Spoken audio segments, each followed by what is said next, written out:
Welcome to the Owner Identity Podcast, where we empower men experiencing same-sex attraction to live a life of purpose and possibility through the power of Christ and for the glory of God. My name is Jason Meller. I am so glad you're here. Come on in, have a seat. Let's go.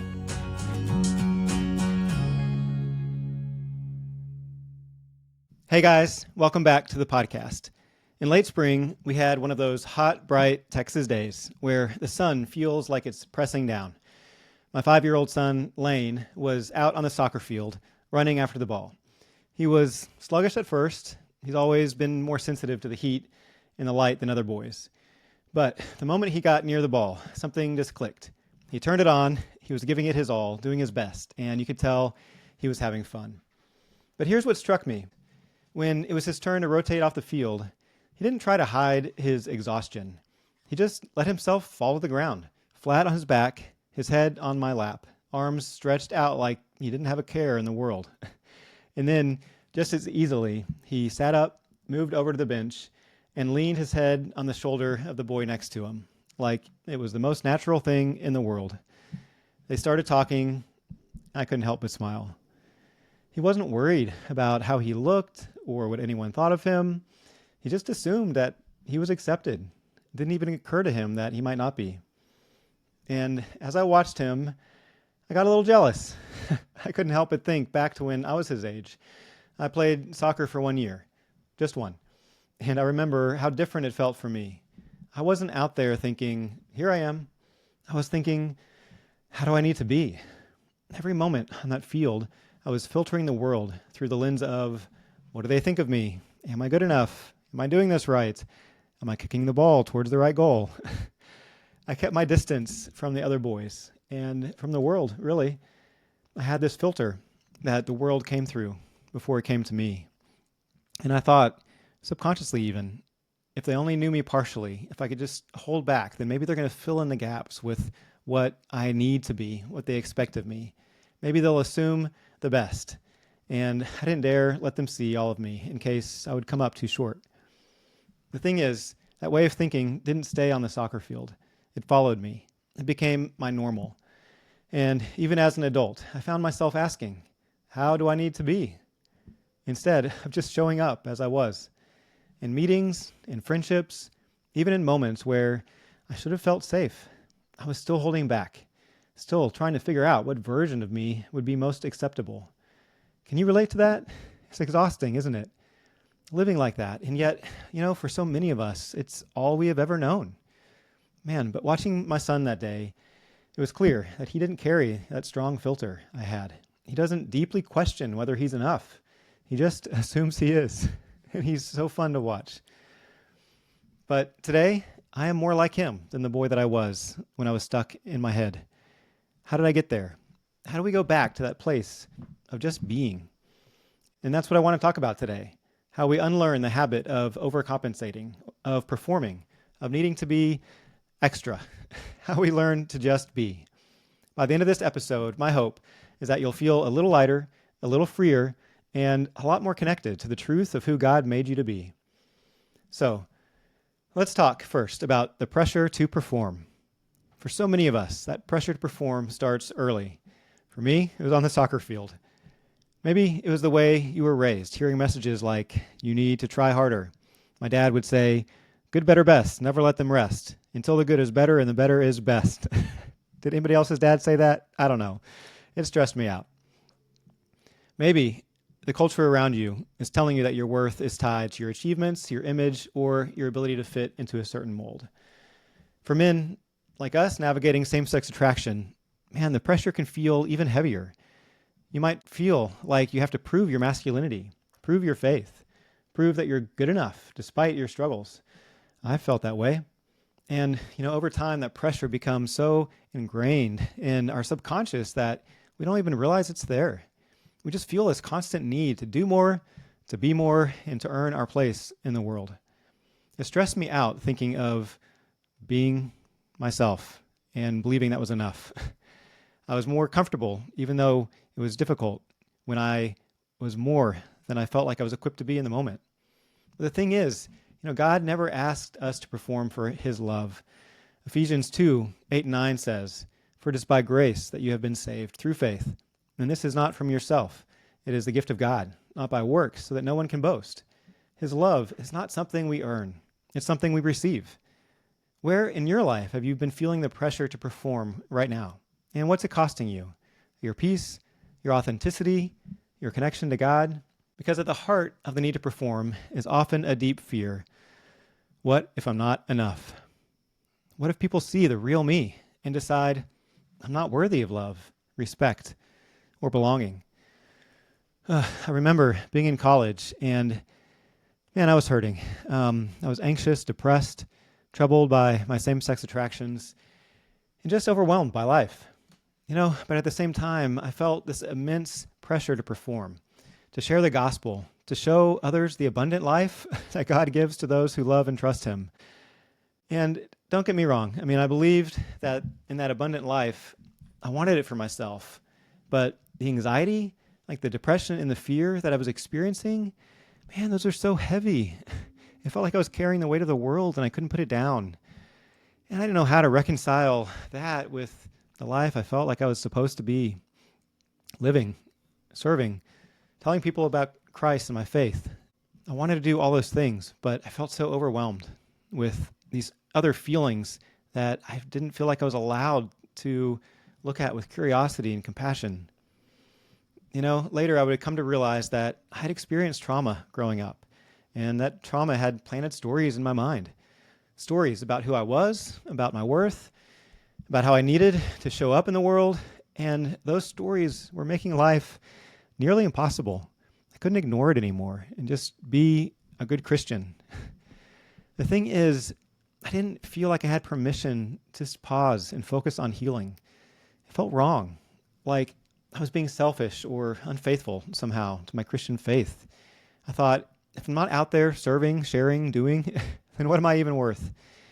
I didn't think it was okay to just be broken, to just be stuck, to just be in need. But what I've learned is that sometimes you've got to allow yourself to just be in that place in order to move beyond it. What helped me was this story in the Bible about the Israelites returning to Jerusalem after the Babylonian captivity. They weren't focused on growing the nation or serving. They were just rebuilding. They worked day and night to rebuild the city walls, and they defended the city as they did it. A hammer in one hand, a sword in the other. And that story gave me the permission to get into recovery, to take focused time to look at what was going on in my life. It said, it's okay to pause. It's okay to focus on healing. It's okay to rebuild. I had to decide that getting clear on God's love for me, like really believing that he views me with love, was the most important thing that I could do. And that meant letting myself just be in the mess, in the rebuilding, in the uncertainty. And let me tell you, it wasn't easy. It felt wrong at first, like I was letting people down. But looking back, I know it was the most faithful thing I could have done. So that's one example of the power of allowing ourselves to just be. So what would it look like for you to let go of the fear of not being enough? What would it feel like to trust that God's grace is sufficient for you, just as you are? Another story, I'll never forget the first time I had the feeling throughout my whole body of unconditional love. Like not just in my head, but in my whole body. I was sitting in a chair in a circle of people in a 12-step recovery group. And it was surreal, this feeling of these people that some of them I knew well, some of them I didn't know at all. I felt loved, seen, and accepted in a way I hadn't before. That need for striving in that moment, like it was just gone. And completely in that moment, it wouldn't have even made sense for me to try to prove myself, to perform, to be anything other than who I was. I was just me, present, open, and loved.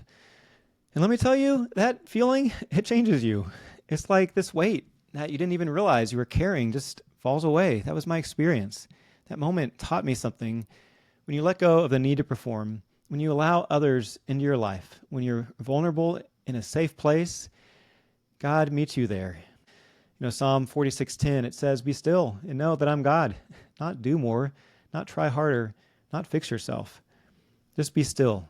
And in that room that day, I felt permission before that. And that stillness was freedom.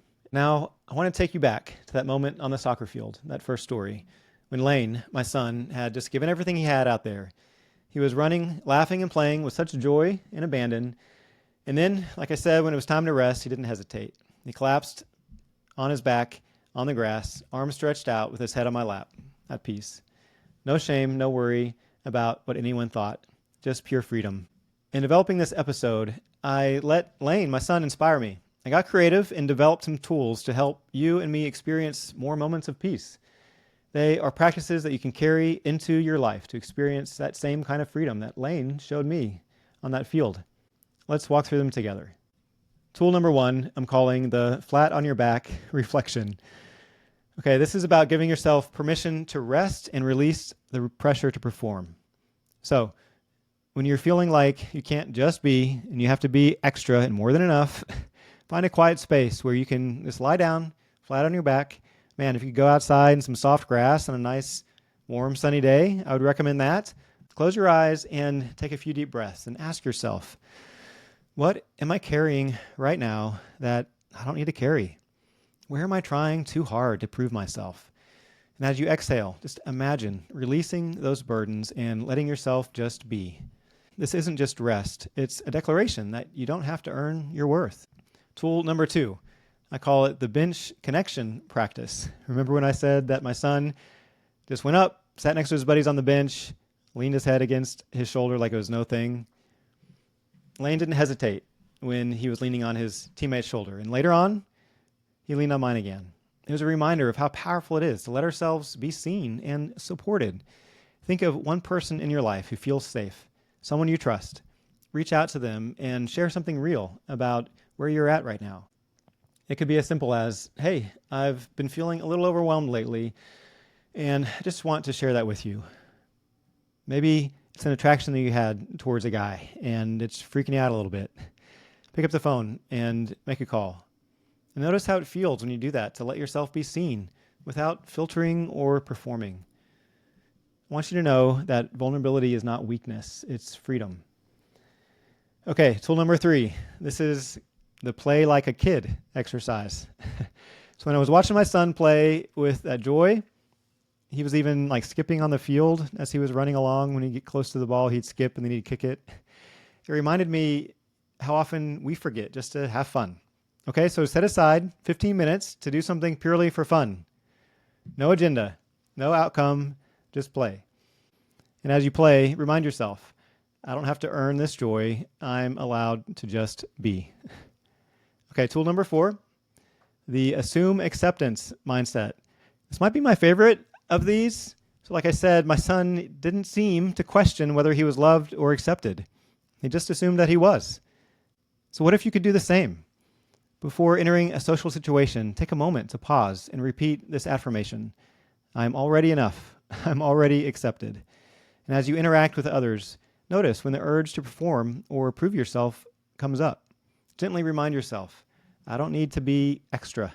I can just be. I believe that mindset shift is really going to change everything about how you show up in the world. So put that into practice, the assume acceptance mindset. Tool number 5 of 5, the God's lap visualization. First thing Lane did when he was exhausted from running on the field is he just fell flat on his back with his head on my lap. I was sitting there in the grass. And it was such a picture of trust and comfort. It reminded me of the kind of peace that we can find in God's presence, the kind where we can just let go, knowing that we're safe, loved, and accepted. And I want to invite you into that same feeling. So take a moment to close your eyes. Picture yourself as a child, tired from the day, climbing into God's lap. Imagine him as a loving father, strong, steady, and full of kindness. Picture his arms wrapping around you, his hand resting gently on your back. See the warmth in his eyes as he looks at you, not with judgment or expectation, but with pure delight. Let yourself feel the safety of that moment, the assurance that you don't have to do anything to earn his love.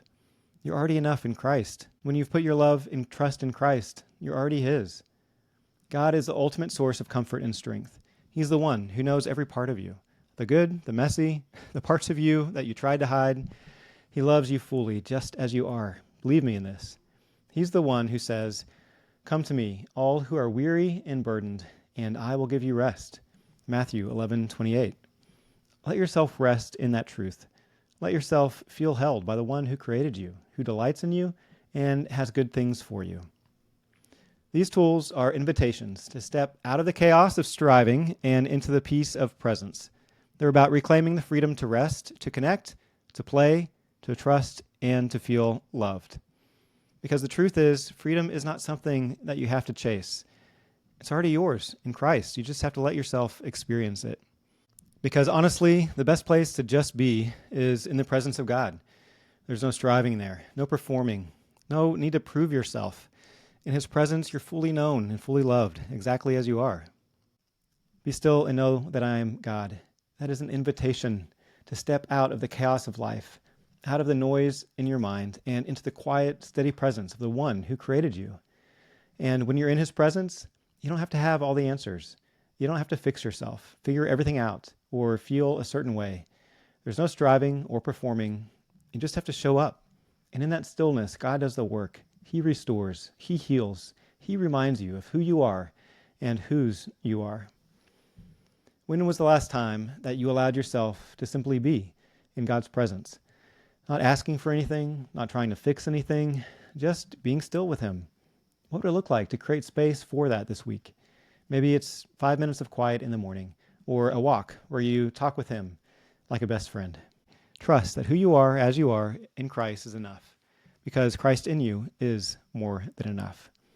And remember, you don't have to earn God's love. You don't have to prove your worth. You just have to be faithful. You just have to show up as you are and let God do the rest. Thank you for spending time with me today. If this episode spoke to you, share it with somebody who needs to hear it. Please leave a review and a 5-star rating. Here is a review from John. Thank you, Jason, for your podcast. I find your voice and messages calming, comforting, and encouraging, bold and courageous, honest and hopeful. You are a unique and rare voice for another Christian man to hear. I'm thankful to know that another man gets me, and that other Christian men who have similar struggles can live into God's love and acceptance without feeling disqualified. John, that's beautiful. Thank you for sharing that review. And lastly, to all of you, I want you to know that you aren't defined by how extra you're able to be. You are defined by the one who calls you his, the one who invites you to come to him and just be. You've got this, and God's got you. I'll talk with you soon.